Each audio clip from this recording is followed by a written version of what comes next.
মিষ্টির জন্য রাত্রিরের খাবার রেডি করেছি। তো দেখো দুধ রুটি ওকে এখন খাইয়ে দেব।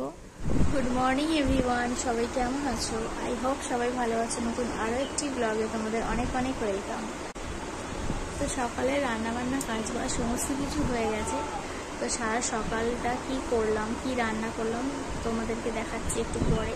তো এখন একটু চুলটা শুকনো করছি। আজকে শনিবার, আমি কোনোদিনও শনিবার মঙ্গলবার এই সমস্ত বারে শ্যাম্পু করি না, তবে আজকে করেছি কারণ যাব হচ্ছে মায়ের বাড়ি। কালকে যেহেতু জামাই ষষ্ঠী, কিন্তু আজকেই চলে যাব। তো দিদিরা আসবে হচ্ছে আজকে। দিদিরা আবার কালকে মানে দুপুরবেলা খেয়ে দিয়ে চলে যাবে আর কি। তো আমি থাকবো কিছুদিন। তো আমি তো প্রত্যেকবারে যাই, একদিনের জন্য কোনো দিন যাই না, গিয়ে অন্তত 3-4 দিন থাকি, তারপরে আসি। তো আর এই কবার যাচ্ছি মিষ্টিকে নিয়ে, তো তাই জন্য 1 সপ্তাহ করে থাকছি। তবে এবারে আর 1 সপ্তাহ থাকবো না, কিছুদিন থেকে চলে আসবো। কিছুদিন 4-5 দিন থেকে চলে আসবো।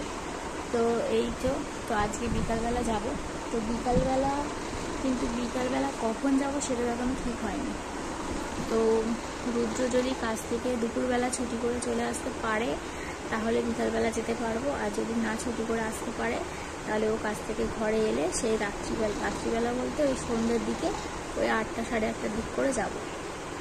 তো এরকম কথা হয়ে আছে, জানি না কী হবে। বিকালটা হলেই বোঝা যাবে তো কি করা যায়। তো সবটাই তোমাদের সাথে শেয়ার করব।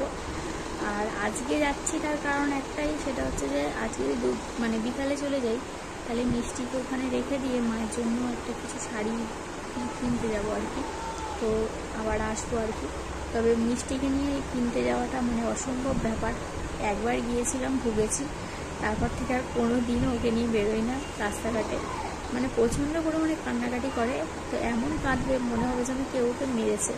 তো সবাই লোকজন তাকিয়ে দেখে এত কান্নাকাটি করে। ওকে নিয়ে আর কোথাও বেরোয় না। ওই মেলায় গেলে হয়তো ওই 10-15 মিনিট 20 মিনিট ঠিক আছে, বাট এর বেশি হলে ও কিন্তু খুব কাঁদে। তাই জন্য ওকে নিয়ে এখন যায় না। ও যখন একটু বুঝতে শিখবে যে আমি ঘুরতে যাচ্ছি, ও যখন ভালো লাগবে ঘুরতে যেতে, এখনও ভালো লাগে, তবে সেরকম একটা ওর হয়নি। তো তার জন্য খুবই কান্নাকাটি করে হঠাৎ করে। তো সেই জন্য ওকে নিয়ে সেরকম একটা দূরে কোথাও যাওয়া হয় না। তো জামা কাপড় কেনা অনেকটাই টাইম লাগবে, যাওয়া আসা সেটার একটা টাইম আছে।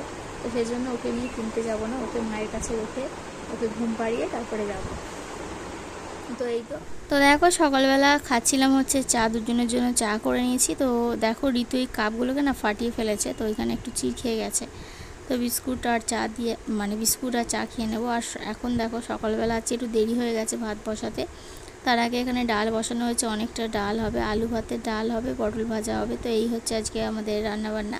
তো এই যে দেখো এখানে অনেকগুলো পটল আছে, তো এগুলো সবটাই ভাজা করা হবে যাতে রাত্রিরেও অল্প রয়ে যায়। আমরা তো রাত্রিরে থাকবো না বললামই, তো ওর বাবার হয়ে যাবে সেজন্য। আর এখানে দেখো 2 রকম ডাল করা হচ্ছে। তো 2 রকম ডালই তো আমাদের হয় যখন আলু ভাতে ডাল হয়, তোমরা তো দেখেই থাকো আর কি। তো আজকে আর বেশি কিছু বললাম না ডাল নিয়ে। তো যাই হোক, ওদিকে ভাতটা হয়ে এসছে। তো ভাতটা এখন নামিয়ে নেওয়া হবে। তো ভাতটা নামিয়ে নিয়ে আমি কিন্তু এদিকে পটল ভাজাগুলো করব। তো পটলগুলোকে 2 রকমভাবে কাটা হয়েছে, একটা হচ্ছে খোসা সমেত কাটা হয়েছে, আর একটা হচ্ছে এমনি কাটা হয়েছে। তো খোসা সমেতগুলো হচ্ছে আমরা খাবো, আর এমনি কাটা যেগুলো হচ্ছে সেগুলো হচ্ছে ওরা খাবে।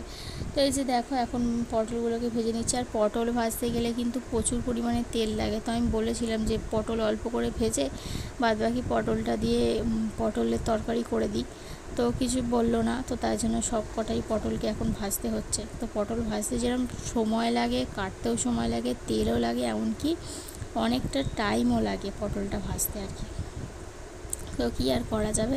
তো এখন চলো পটলগুলোকে সব ভেজে নিই, আর তারপরে তোমাদের সাথে একবার দেখা করছি লাঞ্চ টাইমে। তো এটা হচ্ছে মিষ্টির আজকের লাঞ্চ। তো এই যে 2টো পটল ভাজা দিয়েছে, একটা ওর হাতে আছে, ও এখন খাচ্ছে, আর একটা এই যে পটল ভাজা। তো আজকে এই ধরনের খাবার দিচ্ছি কারণ আজকে পেঁপে শেষ হয়ে গিয়েছে, আর আজকে যেহেতু ওই বাড়ি চলে যাব, বেকার পেঁপে এনে নষ্ট করে লাভ নেই। তো পেঁপেটা আবার এলে ও যখন ঘরে আসবে তখন আনবো, তার জন্য ওকে আজকে আলু ভাতে ডাল, যে জিনিসটা আমরা খাবো সেটাই ওকে দিয়েছি। আর এখানে দেখো আম কাটা হয়েছে, আমরা খেতে বসবো। তো এই যে আমি ভাত বাড়া হয়ে গেছে, এখানে ডাল, আলু ভাতে আর পটল ভাজা দিয়ে এখন আমি ভাত খেয়ে নেব। তো ভাত খাওয়া দাওয়া করার পরে একটুখানি শুয়েছিলাম, ঘুম তো হয়নি। বিস্কুটটা দাও, ভেঙে দি। দেবে না? কই গো? মিষ্টি এখন ঘুম থেকে উঠে বিকালবেলা বিস্কুট খাবে বলে বিস্কুট নিয়েছে, কিন্তু বড় বিস্কুট খেতে পাচ্ছে না। বলছি ভেঙে দি, ও দেবে না। দাও, ভেঙে দি, দাও। বাবা দেবে না, ভেঙে দি দাও। তোমার কেউ না না করে, দেখো। তুমি খাও, একা একা খাও তাহলে। তো এই যে দেখো বন্ধুরা, এই শাড়িটা পরেছি, এটা সাদের সময় পরেছিলাম, তোমরা দেখেছিলে। তো এটা পরেই আজকে যাব হচ্ছে জামাই ষষ্ঠী নিমন্ত্রণ খেতে। তো যাই হোক, চলো ও আসুক, এলে। তো এই যে বন্ধুরা, আমরা এখন রেডি হয়ে গেছি, যাব হচ্ছে মায়ের বাড়ি ষষ্ঠী নিমন্ত্রণ খেতে। তো চলো, আজকের ভিডিওটা এখানে শেষ করে দিচ্ছি। বাকি এর পরের ভিডিওটা এর পরে যা যা করবো আর কি তোমাদের সাথে শেয়ার করবো কালকে। তো চলো, আজকের মতো টাটা।